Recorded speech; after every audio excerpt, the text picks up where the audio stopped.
Guys, baru-baru ni Khazanah Nasional mengumumkan pelaburan sebanyak 600 juta bagi tujuan pemuliharaan warisan di Kuala Lumpur. Bukan sekadar baiki pulih Karkosa Seri Negara sahaja, tetapi juga melibatkan 6 blok bangunan dalam kompleks Sultan Abdul Samad.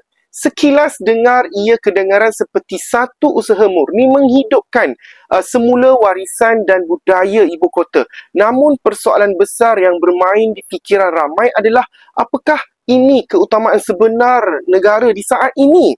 600 juta, 600 juta bukan jumlah yang kecil. Dalam keadaan rakyat bergelut dengan kos sara hidup, harga barang meningkat dan tekanan ekonomi yang semakin berat, pelaburan sebegini wajar disemak semula dari segi impak sebenar kepada rakyat. Adakah projek ini akan membuka peluang pekerjaan untuk anak muda tempatan? Adakah peniaga kecil, penggiat seni dan komuniti sekitar akan mendapat manfaat secara langsung? Atau ia akan jadi satu projek imej yang dilihat mewah, yang cantik di mata pelancong tapi kosong? Maknanya untuk rakyat marhain macam kita ni. Kita tidak menolak pemuliharaan warisan, malah ia satu usaha yang terpuji.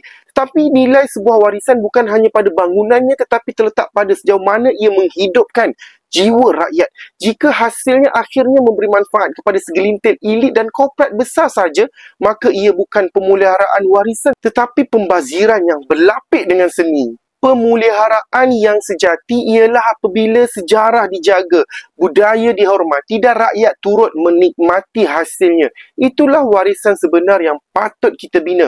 Warisan yang mengangkat maruah bangsa, bukan hanya mencantikkan batu dan dinding sahaja.